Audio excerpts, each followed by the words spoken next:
ሞቅ ያለ ነው። ደስ ሲል ደስ ይላል። ሰላም ዋላችሁ አለን እናቴ። ሰላም ነሽ? አቡዬ አይሰማም እንዴ?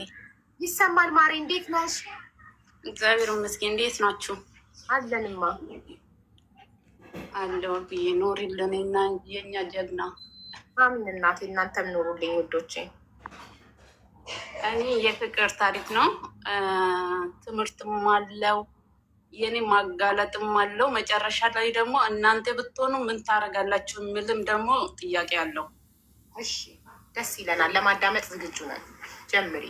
ኦኬ። ጓደኛዬን የተዋወቅኩት በፌስቡክ ነበረ። ቤሩት ሆኜ ነው የተዋወቅኩት። ለ4 ዓመት አብረን ኖረናል። ትንሽ በፍቅር ማለት ነው።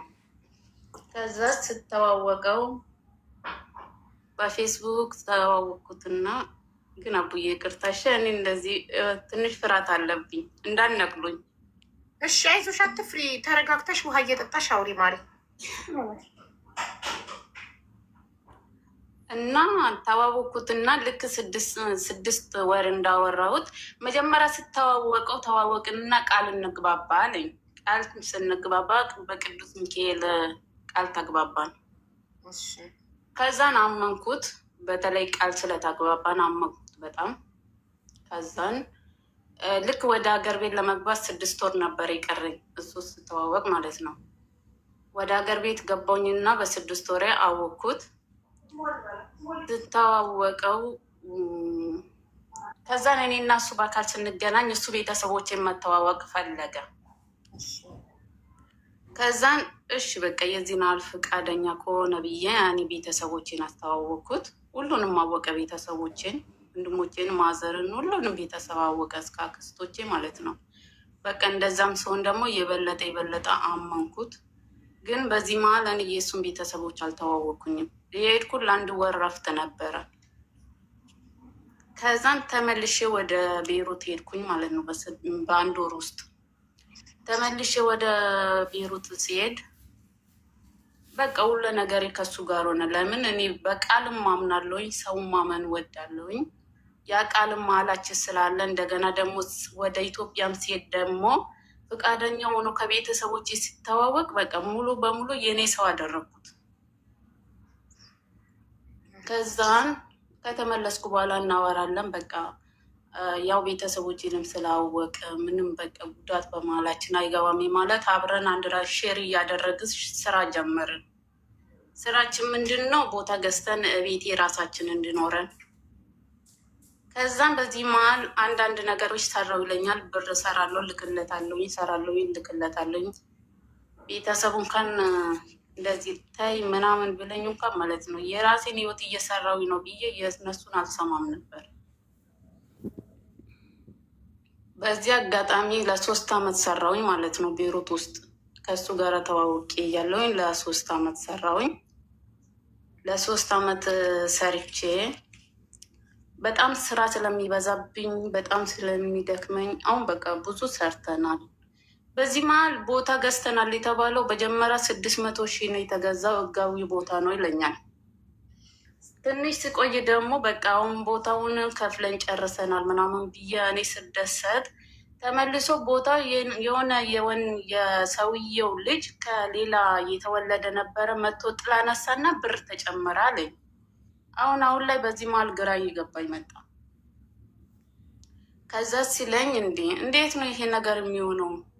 አሁንም በቃ እኔ የተደሰትኩት መደሰቴ እንትን አለና ጠፋና እንደገና ደግሞ ብር ለቦታ መጨመር ሆነ። ደግሞ አሁንም 700 ሆነ። 750 ነው እንደዚህ። ከዛን በቃ መጨረሻ ላይ ካሁን በኋላ እኔ ደክሞኛል፣ መምጣትም እፈልጋለሁ፣ እመጣለሁ ስለው ጭራሽኑ ተቀየረ። በቃ ቢያንስ ቦታ ሰርተን ቤት ሰርተን ጨርሰን ምናምን ሳንል እንዴት ትመጫለሽ ማለት ጀመረ። እንደ እኔ እዚህ ጋር ስራ በዝቶብኛል። በዚህ ላይ በዛን ጊዜ ኮሮና ነበረ ታስታውሳላችሁ? ያ ኮሮና ራሱ 2 ጊዜ ነው ያዘኝ። በእውነት ከልጆች ጋር ስለምወጣ ምናምን እንደ ነፍሴን እንደው እስከዛሬ ቁጭ በይና ብይ ተብላ ነው እንጂ ማርያምን 2 ጊዜ ያዘኝ ያ ኮሮና። እንዴት እንዳድረፍኩት እኔ የማውቀው። ከዛን እየተቀየረ ስመጣ ቤተሰቡም እውነት ነው እንደሚሉኝ ብዬ አሁን ልመጣ ስለሆነ አልኩት ከአሁን በኋላ ብርም አልልክልክም ከላስ እኔ ቢያንሱ እንኳን እኮ መሰፈሪያ ራሱ ይቸግረኛል። ኢትዮጵያ ውስጥ መጥቼ ተመልሼ ያንተን እጅ ልጠብቅ ነው ወይንስ ቤተሰብ እንውስጡኝ? እኔ ከቤት ልወጣ ብዬ እነሱን ልለምን ነው ተመልሼ ብዬ ከለከልኩት የተወሰነ ጊዜ ማለት ነው።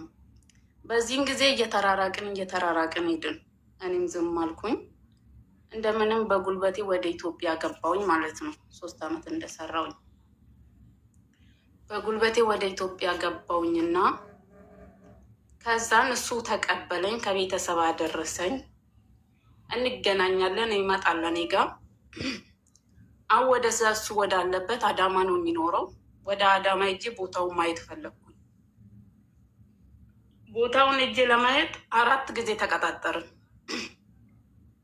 አንደኛው ሳምንት አይሳካልኝም፣ የሆነ ነገር ይለኛል፣ ያቋርጣል። አንደኛው ሳምንት አይሳካልኝም። 3 ወር ተቀመጥኩኝ ኢትዮጵያ ማለት ነው፣ ወደ ዱባይ ሳልሳፈር። እንደምንም ሄድኩኝ። ሲሄድ ለመጀመሪያ ጊዜ ነው አዳማ ሲሄድ። ከዛን የሆነ አስፋልት ላይ እዚህ ቦታ ላይ ይጥልሻል መኪና አለኝ። እሺ ብዬ ሄድኩኝ።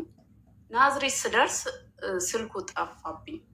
ከዛን እንደ ይሄ ሰውዬ ምን ሆኖ ነው ብዬ በቃ የሆነ እንደዚህ መንገድ ላይ አስፋልት ላይ ቡና የሚሸጣላ እዛ ቁጭ ብዬ መጠበቅ ጀመርኩኝ። እንግዲህ እሱ ራሱ ሲመቸው ይደውልልኝ ብዬ፣ ባጃጅ ደግሞ ይሰራል። ከዛን አልቆየና ደወለልኝ። ስለው ሰው ኮንትራት ወስጄ ነው አለኝ። እንደምንም ተሽሎኮለከና መጥቶ ወሰደኝ። በይ ቢያንስ ከባጃጁ አልወጣም እኔ ሲቀበለኝ። እንዲህ በቃ አሁን እየተጠራጠርኩኝ መጣውኝ፣ ግራ ገባኝ። እዛ ባጃጅ ውስጥ ሰላም አልኩት፣ ገባውኝ። ኤድን ቦታ ሊያሳየኝ ቦታው ወሰደ፣ አሳየኝ። እኔ እንደሚመስለኝ ይሄ ሰው ቆይቷል ይሄንን ቦታ ካዘጋጀ ማለት ነው። ለእኔ ምን ይለኛል፣ ቤሩቶኜ ከፊት በግንብ አሰርቼ ከኋላም በግንብ አሰርቼ እንደዚህ ሆኖ የቆየንትን በር አስገብቼ ይለኛል። እሱን ቦታ አሳየኝ። ሲያሳየኝ በሩ ተዘግቷል። እንዴ አንገባም እንዴ ቦታችን አይደል እንዴ አናይም እንዴ አልኩት። በዚህ መሀልም ቦታው የተገዛበት ወረቀት ምንም መሀል ያሳየኝ ነገር የለም፣ ምንም የለም፣ ያየሁትም ነገር የለም። እሺ ብቻ እስቲ ዛሬ ቦታውን ገብቼ ልየው ብዬ ስለው እህቴ እኮ አባቴ ታሞ ሆስፒታል ነው ያለችው። የበሩ ቁልፍ እሷ ጋር ነው ያለው። እንደምታውቂው እኔ ከልጁ ጋር ተጣልቻለሁኝ። ስለዚህ የቁልፉን በር ተቀበለች። ሁለተኛ እዛ ግቢ አትገባም ብላ ሲስተር ይለኛል ማለት ነው። እሺ ብዬ ሄድኩኝ። በጣም ነው የምንጣለው። ኢትዮጵያ በነበርኩ ጊዜ ራሱ ማለት ነው። ምንድን ነው እኔ ከኢትዮጵያ ከቤሩት ወደ ኢትዮጵያ ስገባ ከእሱ ጋር ጋብቻ ልፈጽም ነው የገባሁት። ተነጋግረናል። ቢያንስ ህጋዊ ባልና ሚስት ሆነን ተመልሼ በሰራም እንሰራለን፣ የቤት እንሰራለን ተባብለናል። ኢትዮጵያ ሲሄድ ሁሉ ነገር ተረሳ። እኔ ጠይቋለሁ፣ እሱ ግን መልስ አይሰጠኝም። እኔ ጠይቋለሁ። ስጠይቀው ወደ 3 ወር በቃ ተጠጋው። በዚያ አጋጣሚ ቤተሰብም ይጠይቀኛል። አስቢ፣ ለዛ ብዬ ነው የሄድኩት። እዚህ ሆኜ ቤሩት ሆኜ ነግሬያቸዋለሁ። ኢትዮጵያ ሲሄድ ከሱ ጋር ቀለበት አስሬ ወደ ዱባይ ቢሆን እንደምመለስ። ሲጀመር እንዲመለስ አይፈልግም ቤተሰብ። በቃ ቀለበት ካረጋችሁ በቃ ኑሮ አብረው ነው የሚለው እነሱ። ከዛን ተመልሶ አቡዬ ቀለበቱን ቀረልሽና በመዘጋጃ እንፈራረም አለኝ። ስለኝ ምንድን ነው ችግር? ካሁን ወጪ ይበዛብናል። ከዛን አሁንም የእጅ ቤተሰብ አሳመንኩኝ በመዘጋጃ ብሎኛል ብዬ ደግሞ ቤተሰብ በፍጹም እንዲከፋኝ አይፈልጉም ማለት ነው። እኔ ያልኩትን ሁላ እሷ ደስ ካላት እያሉ ይቀበሉኛል። አንዱ እንኳን የሚቆጣኝ ሳይኖር መቅረቱ። ከዛን እሺ ተባለ። እሺ በመዘጋጃ መቼ ይሁን? እኔው ነኝ የምጠይቀው፣ እሱ መስማ የለውም። እኔው ነኝ የምጠይቀው። በቃ አቡዬ ምን ታደርጊዋለሽ? ሽማግሌ ልኬ ማግባት ብቻ ነው የቀረኝ ማለት ነው። ከዛን ተመልሶ ምን ያደርገኛል ደግሞ የመዘጋጃው የሚቅርና ድሮም በቤተ ክርስቲያን በቅዱስ ሚካኤል ነበረ ቃላችን። አሁን ቤተ ክርስቲያኑን ቅዱስ ሚካኤል ሄደ ቃል እንግባባ አለኝ። አሁን በቃ ግራ ገባኝ። መጨረሻ ወደ ዱባይ ጀምሬያለሁ። እሱ እግሬ ከኢትዮጵያ ወደ ዱባይ እንዲነቀል ብቻ ነው የሚፈልገው ሀሳቡ ማለት ነው። መቼ ቪዛ መቶላት ትሄዳለች ነው ሀሳቡ ማለት ነው። በዚህን አጋጣሚ ቅዱስ ሚካኤል ነበረ ቀኑ። ተነስቼ እሺ ና ቅዱስ ሚካኤል እንሂድ ታይዘን ሄድንና ጾም ነበረ፣ ገና ጾም ማለት ነው። ምንም አባቶችም ምንም አላነጋገርንም። እኔ እና እሱ ብቻ። መጀመሪያ ቅዱስ ሚካኤል ቀድሜ ሲሄድ እሱ አልመጣም ነበር። ቅዱስ ሚካኤል አልኩት። እኔ ይህን ሰውዬ በንጹህ ልቤ በአንተ ቃል ነው እንትን ያመንኩት እስከ ዛሬ ድረስ። በፊትም በቃልህ ነው ቃል የገባውለት። ድካሜንም ላቤንም ሁለ ነገሬ ለአንተ ሰጥቻለሁ። ዛሬም መጥቶ ደግሞ አንተ ግቢ ቆሞ ቃል ሊገባልኝ ነው። ምን እንደሆነ አልገባኝም። አንተ ብቻ መልስ ስጠኝ ብዬ መጀመሪያ ለቅዱስ ሚካኤል ነገርኩኝና ግጥም አድርገን ቃል ተገባባንና እሱ ሄደ፣ እኔ ወደ ቤቴ። ልክ በቅዱስ ሚካኤል ቀን ቃል ተገባባንና በሶስተኛው ቀን በቃ አሁን እኔ መከታተል ጀመርኩኝ። በሰውም እሱ ያለበትን ህይወት ማወቅ ፈለግኩኝ። በቃ ማወቅ ስለፈለግኩኝ ብቻ መንገድ አመቻቸውኝና ለሎይ እሱ እኮ ባለትዳርና የልጅ አባት ነው ተባልኩኝ ማለት ነው። ለ4 ዓመት ይሄንን ሁሉ ዋሽቶኝ ከኔ ጋራ ኖሮ ብሬ ሲበላ ከዛም ምንም አላልኩትም። አቡዬ አንተ እንደዚህ ነህ፣ ከአንተ እንደዛ ነህ፣ ምንም አላልኩትም ማለት ነው። መቼ መሰለሽም በረ ወደ ቤሩት ወደ ዱባይ ገብርኤል ሰኞ ገብርኤል ነገ ነው እንደሚባል እንደ ዛሬ ነበር፣ እንደ ትናንትና ነበረ። ከዛም ደላላዬ ሰኞ ነው የምትበሪው ነው እንደዚህ ያለኝ ማለት ነው። ገብርኤል ኑዬ ማለት ነው። ገብርኤል ኑዬ አዎ በ21 ማለት ነው። በ21 ነው የምትሄጂው አለኝ። ከዛም ቀረውኝ ቤተክርስቲያን ገብርኤል ሄድኩኝ። የኛ ንግስ ነበረ ገጠር ማለት ነው። ከዛን በዚህ አጋጣሚ አንተ እንደዚህ ነክ፣ አንተ እንደዛ ነክ፣ ምንም አላልኩትም። በእውነት ይደውልልኛል፣ ላወራዋለሁ። ከፈለገ ያመናጭቀኛል፣ እንደፈለገ ያደርጋል። ይሄ ደላላሽ ቀን ማራዘም አበዛ ምናምን ይለኛል። በቃ ከዛ እንድወጣለት ነው የሚፈልገው። እኔ ግን አንተ እንደዚህ ነክ፣ ባለትዳር ነክ፣ አንተ እንደዚህ ነክ፣ የልጆች አባት ነክ፣ ምንም አላልኩትም። ዝም ብሎ ብቻ ያወራኛል፣ ላወራዋለሁ። ከዛም ቤተክርስቲያኑ ስመጣም በቃ በዚህ አጋጣሚ ከሰው ጋር ለምን ትገናኛለሽ ነው። ለካ እሱ ያቺ የደበቃት ትገኛለሽ ነው። ከሰው ለምን ትገናኛለሽ? ወተሽ ለምን ብቻሽን ከተማ ትወጫለሽ? የሆነ ቦታ ለምን ትሄጃለሽ? ይሄ ነው በቃ የእሱ እንትን ማለት ነው። ኢትዮጵያ ውስጥ ለ3 ወር ስኖር ማለት ነው ሲቀመጥ። ከዛን ልሸኛኝ መጣ አቡዬ። ምንም አላልኩትም። የማርያም ለታ ማለት ነው። ጠዋት ተነሳውኝና ስልክ ሞከርኩለት። ሲሞክርለት አይሰራም። ትንሽ ቆይቶ ደወለልኝ። መጣሽ አለኝ። ገና በጠዋቱ ዱከም ማለት ነው። ከዛን ወደ ከተማ ከዛን አልመጣውኝም። አይ ጎረቤት ምናምን እየተሰናበትኩኝ ነው። ከዛን ጎረቤት እየተሰናበትኩኝ ነው ስለው ያለ ነገር ተናገረኝ። ከዛ ሲናገረኝ ምን አገባህ አልኩት። አሁን በቃ ያ ነገርም ውስጤ ስላለ በጣም ነበር የማከብረው። በጣም ስለምወደው በጣም ነው የማከብረው። ቃሉን በጣም ነው የምጠብቅለት። ማርያምን ያሌለ ማለት ነው። እንዲከፋው በፍጹም እንዲሸገር ምናምን አልፈልግም። ከዛም በዛ አጋጣሚ ምን አገባህ አልኩት ማለት ነው በንዴቶኝ። ከዛን እንዴት እንደዚህ ትናገሪኛለሽ አለ። በቃ ተናገርኩ። ምን አገባህ ብዬ ዘጋውበት።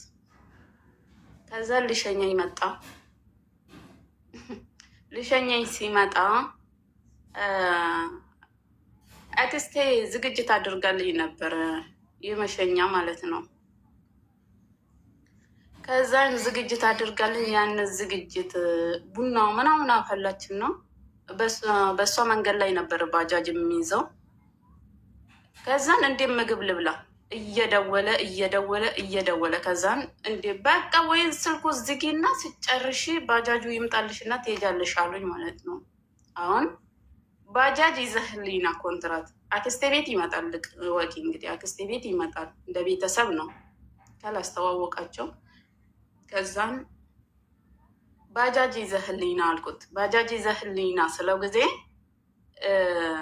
ያልሆነ ቃል ተናገረ።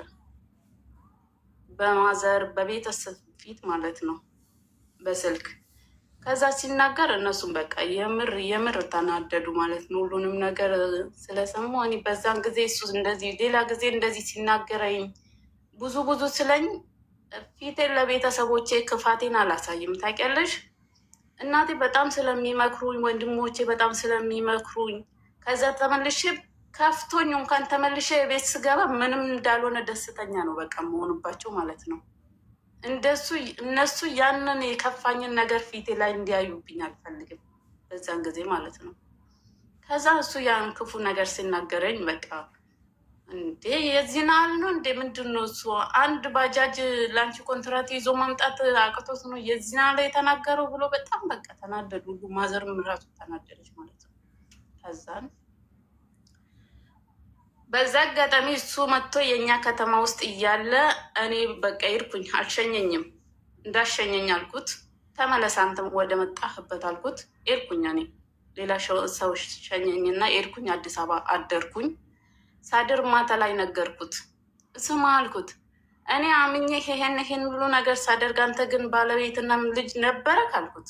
ከዛን አገኘሽኝ አለና ካደ። አገኙሽ አለ እንጂ አገኙሽ ነገሩሽ ይሄ ሁሉ እኔንና አንቺን ለማለያየት ነው አለና ተናገረልሽ። እና ከዛን እንደዛ ስንጨቀጨቅ ወደ ዱባይ መጣውልሽ። ዱባይ መጣውኝና በቃ ከሁሉም መስመሬ ላይ ብሎክ አደረግኩት። ጭራሹን እንዳገኘኝ ለምን አዲስ ህይወት መጀመር አለብኝ። ከሱ ጋር መጨቃጨቅ መታማም አልፈልግም። አሁን በጣም ስናገረው በጣም ያመኛል። ከዛን ተውኩትና ብሎ ካደረግኩት ሁሉን ነገር ተውኩትና ስራዬን ጀመርኩኝ፣ መስራት ጀመርኩኝ። በቃ ተውኩት። ከዛን የኔ ስልክ መያዝ ይፈልግ ነበር ኢትዮጵያ ሆኜ ታውቂያለሽ። ከዛ የኔ ስልክ ወሰድና የእሱ ስልክ ወሰድኩ። ያ ስልክ ምን አወጣልሽ በይ። ልክ መጥቼ ወደ ስንተኛው ወር ምናምን ሲሆነኝ ጋራሪ ውስጥ ስገባ ከነ ሙሽራው የተሞሸረ ከነ ልጁ ፎቶ ያልተነሳ ጋራሪ ውስጥ ወርዶልኝ አላየውም። የእሱ ፎቶ ማለት ነው የደበቀውን ሁሉ። ከዛን አሁን ደግሞ በጣም ተናደድኩኝና እንትን አደረኩኝ። ምንድን ነው ብሎ ካነሳሁለትና ላኩለት ማለት ነው። ጋራሪው አወረደልሽ አለኝ። አወረደልኝ አልኩት። ለካ ብሬን ምስትህ ስታስተዳድርበት ልጅህ ስታሳድግበት ነበር የከረምከው። ግን አልኩት እሺ እኔስ እኔ ነኝ፣ ግን ከቤተሰቦቼ ጋር እንደዛ አይነት ብዙ ጊዜ ያሳለፍከው ግን ምን መስሎ ነው የሚታይ? ብዙ ነገር አወራሁት፣ ብቻ አወራሁትና ሰማህ አልኩት። ይሄን ፎቶ እንደ ናዝሬት ውስጥ እንደ ቴፔላ ለጥፌልክ እንደ ባላዋርድህ እለዋለሁኝ። እሱን የምታደርጊው ልብ ካለሽ ነው አለኝ ማለት ነው። እሱን የምታደርጊው ልብ ካለሽ ነው። አሁን እዚህ ጋር ነው ጥያቄ። ይኸውልሽ አቡ አሁን እኔ ልብ የለኝም ልብ አልየለኝም እኔ በውስጤ ማለት ነው። ይኸውልሽ ለራሴ ነው የምታመሙ በሁለት ጥያቄ። ጥያቄው ምንድን ነው ብትሉኝ ለእናንተ ጥያቄ ልሰጣችሁ የተነሳሁት የቱ ጋር መሰለሽ? እዚህ ጋር ነው። ልብ ካለሽ ብሎኛል። እኔ ግን የእሱ ፎቶ ለጥፌ ልሰራ ብዙ ጊዜ እንትን እላለሁኝ ታውቂያለሽ። እንደዚህ ሚዲያ ላይ ላወጣውን ብዙ ጊዜ አስባለሁኝ። ግን ደግሞ አንድ ነገር በውስጤ እየመጣ በቃ ወደ ኋላ የሚመልሰኝ ነገር አለ። እሱ ምንድን ነው? ከእሱ የተወለዱት ልጆች ከእሱ የተወለደ ያ ልጁ ፎቶ ነው ያየሁት። በአባቱ አጻትና በአባቱ ውሸት ዘላለሙን በአባቱ የሰራው አጻት እየተሰደበ ይኖራል። ቪዲዮ ዛሬ ይቀመጣል እያልኩኝ ውስጤን ደግሞ ተይ መግዲ ይሄ ነገር ይቅል ለልጅ ጸጸት አትሁኝበት እያልኩኝ ራሴን እመልሳለሁ። ግን እዚህ ጋር ከእናንተ ሀሳብ እፈልጋለሁኝ። እሱም እንደዚህ ብሎሻል፣ ይሄን አርግቶሻል፣ መለጠፍ አለበት ፎቶ ከተባለ እኔ ፎቶ ለጥፌ ፎቶ እንትን እንዲል ነው የምፈልገው። ማርያምን ለምን መሰለሽ? ይሄ ሰውዬ ለ4 ዓመት ህይወቱን እኔን ደብቆ የዚህን ያህል ብር በላኝ። ዛሬም ደግሞ በለሰለሰ አንደበቱ ሌላ ሴት እንደዚህ እያደረገ ሊበላ ይችላል፣ አይታወቅም። ግን ይሄ ነገር ሁለቱ ግራ አጋቡኝ። እስቲ እናንተስ ምንድን ነው የምትሉ? እናንተ ብትሆኑ ምን ታደርጋላችሁ? ትለጥፋላችሁ ወይንስ ስለ ልጁ ብላችሁ ይህን ሰውዬ ትተዋላችሁ? አቡዬ ጭምር ይሄን መልስ እንድትሰጭኝ እፈልጋለሁ። እኔ አመሰግናለሁ ስላዳመጣችሁኝ ሁላችሁ።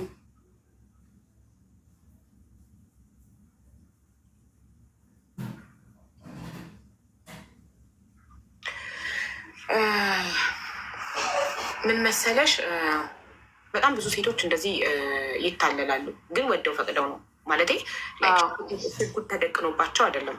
አንቺ ነሽ ወደሽ ፈቅድሽ ያደረግሽው። ፎቶ ቢለጠፍም እስቲል እንደ አንቺ ለትዳር ጉጉት ያላት ሴት ሄዳ ብሯን ልትሰጥ ትችላለች። እኔም እሱ ነው የማስበው።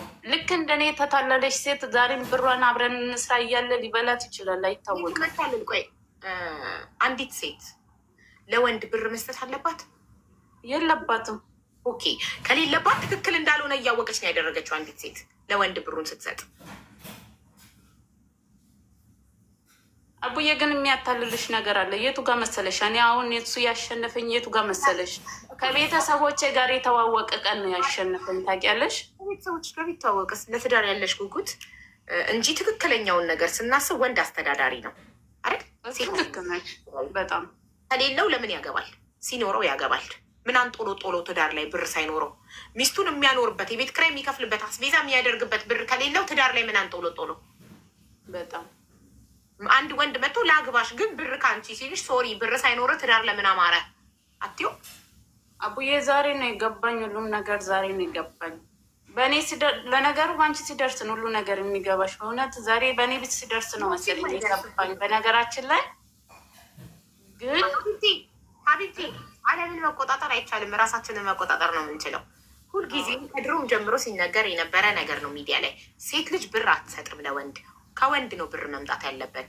እሱንም ለአንቺ ለራስሽ ሳይሆን ለትዳሩ፣ ለራስሽ፣ ለልብስሽ፣ ለሜካፕሽ፣ ለሽቶሽ አውጪ ሰርተሽ ራስሽ። ግን ቤት አስተዳዳሪ ግን አባወራ ነው። እኛ ስናድግም አባቶቻችን ለእናቶቻችን ሲያኖሯቸው እንጂ እናቶቻችን አባቶቻችንን ሲያኖሩ አላየንም። ስለዚህ ያላየነውን ነገር ከየት አምጥተን ነው እኛ የምናደርገው? ይሄን ያህል የወንድ ጉጉት ነው ወይ? ይሄን ያህል የባለ ጦት ነው ወይ? ብር ከፍለን እስከሚያገቡን ድረስ የደረስ ነው። ለምንድን ነው? ይሄ ክብረ ቢስነት አይደለም ወይ? እሱ እኔን ለማግባት ፈለገ ቤቱን ያስተዳድር። እንዴት ነው? እኔ ቤት ተከራይቼ እኔ ቤት እቃ አሟልቼ እሱ ምን ሊያዋጣ ነው ለትዳሩ? ወንድነቱን ብቻ ለማስረገዝ ብቻ ነው እሱ የሚመጣ?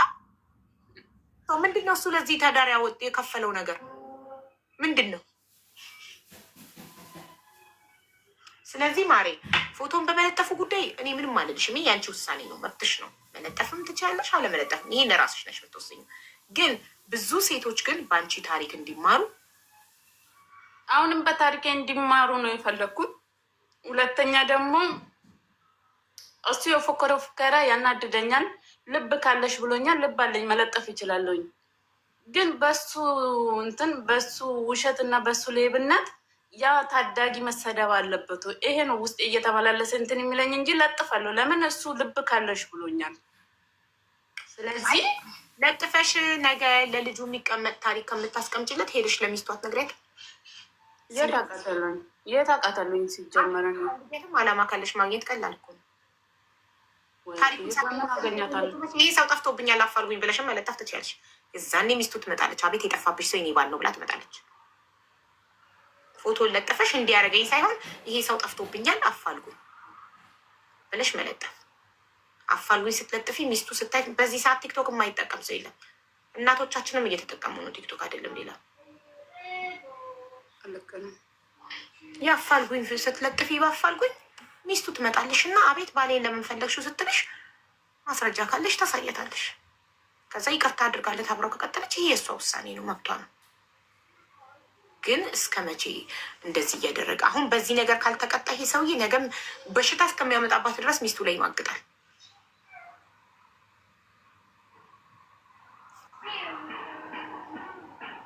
አሁን የራሴ አልፏል። እኔ የሌላ ሰዎች ህይወት ነው የሚለኝ ታውቂያለሽ።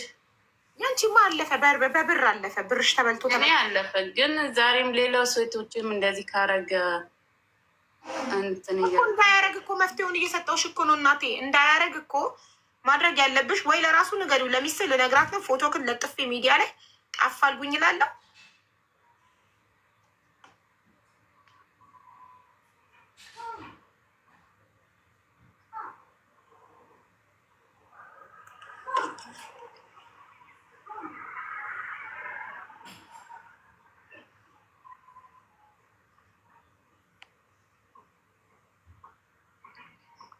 የ1 ሚሊዮን ቻሌንጅ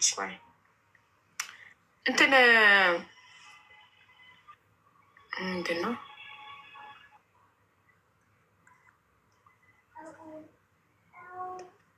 ለራሱ የአፋልጉኝ ፎቶ ልለጥፍ ፎቶ ክለጥፍ የአፋልጉኝ ቪዲዮ ልሰራ ነው። ልክ አፋልጉኝ ቪዲዮ ስሰራ ሚስትክ ቪዲዮ ሲደርሳት መታም ለምን ፈለግሽው ባሌን ስትለኝ ማስረጃዎቹን እኔ ከኔ ጋር መማገጥህን ለሚስትክ እነግርልሃለሁ። የዛኔ አርፈህ ትቀመጣለህ።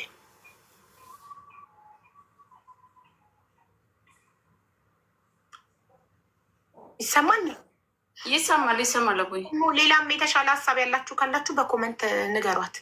ኮመንቱን አንብቢ ውዴ። ከእሷ ጋር ተመሳሳይ ታሪክ የገጠማችሁም ካላችሁ አስተያየታችሁን መስጠት ከፈለጋችሁ አስገባችኋለሁ። ዛሬ ፕሮግራሙ አንቺ እናንተ ብትሆኑ ታደርጋላችሁ ነው።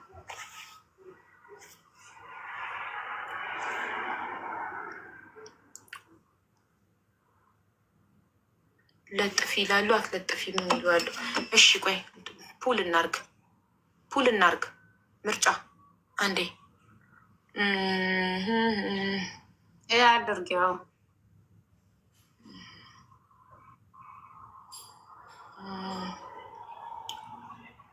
ፑል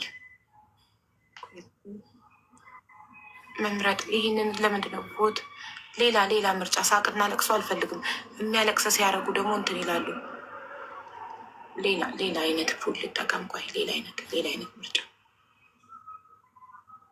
ኩዊክ ፑል፣ ጊፍት ቮት፣ ካስተማይዝ የሆነ ስታንዳርድ ቮት ዊዝ ጊፍት ስታንዳርድ። እሺ ስታንዳርድ ኢን ዋን ሚኒት። እንዴት ነው አሁን ይህንን ቮት እንዴት ነው የምትመርጡት? ታውቁበታላችሁ? እስቲ ምረጡ።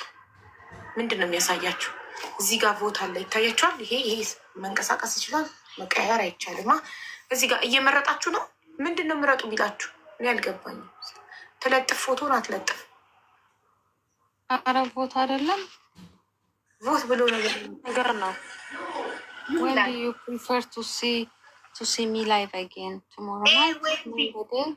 ጭራሽ ምንም ቮት አይደለም። When do you prefer to see me live again? ቆይ ኢንድ ላርገው። ኢንድ ጽሁፉን ሳላ የሆነው ዝም ብዬ የመረጥኩት። ቆይ ኢንድ አረኩትኝ። ሌላ ልምረጥ። ማኔጅ ነው ጽሁፍ ከራሱ ነው እንደ ሰጠኝ። ስታንዳርድ ኢች ቪወርስ ቮት። ቆይ ዊንዱ ይሄንን ነው በራሴ ጽሁፎች አሉ። እነሱን ቮት ዊዝ ስታንዳርድ ይላል። ከዛ ቮት ዊዝ ጊፍት ይላል። ከዛ ኩዌሽን ይላል። ማኔጅ ክሬት ዩር ኦን። እሺ ትለጥፍ ወይስ አትለጥፍ? በአማርኛ ካለው ትለጥፍ ወይስ አማርኛ የለውም እኮ እንትኔ አማርኛ የለውም ኪቦርዴ። አማርኛ ዳውንሎድ ማድረግ አለብኝ ጋይስ። እሺ እንዴት እናርግ? በእንግሊዝኛ አማርኛ ኪቦርድ ጻፉት። ትለትፍ የስ ኦር ኖ ልበለው። በቃ የስ ኦር ኖ ብቻ ልበለው ዝም ብዬ። ትለጥፍ ወይስ አትለጥፍ ነው። እሺ ጋይስ፣ ያው እኔና እናንተ ከተግባባን የራሱ ጉዳይ። አይሆንም አጭር ነው በጣም አለኝ። ረዘም የራሱ ጉዳይ። ካላስ ዴቪት አማርኛ ኪቦርድ ስላላወረኩ ሀቡዬ ኮመንት ላይ ጽፈው ያባዛው ማለት የስ ከሆነ ያባዛል፣ ኖ ከሆነ የበለጠው ለምን አቆጥሪኝ? እንደዛ እንዲናድርግ ቁጥር ትለጥፍ ፎቶን 1 ቁጥር፣ አትለጥፍ 2 ቁጥር። በድምፅ ብልጫ ሌትስ ጎ።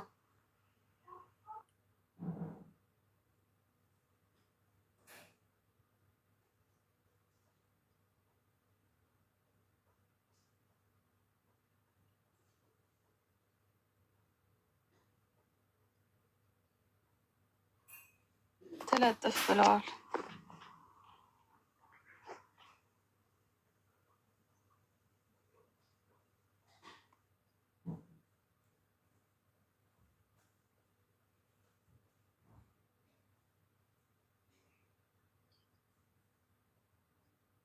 እንግዲህ ድምፅ ብልጫው ትለጥፍ ሆኗል ውዴ። ለጥፊ በቃ ቤትሽ ለጥፈሽ ቪዲዮ ስሪ። እሺ ቤቴ ነው የምለጥፈው እና ማን ቤት ጋርሽ? ኖ ዌይ። እኔ እውነት የሆኑ ውሸት ታሪክሽን ሳላቅ ዝም ብዬ ሰው ፎቶ እንዴት ነው ማስለጠፍሽ? በቃ እሺ ሂጂና መጀመሪያ ታውሪውና ከዛ ትለጥፊያለሽ። ትነግሪውና ማንን ነው የማወራው? ኧረ አንድንም አላወራም። አይገርምሽም? እስከ ዛሬ ያወራሁት ይበቃኛል። ምንም ውሸት ታሪክ የለውም። በቃ እሺ፣ ለጥፊ ቤትሽ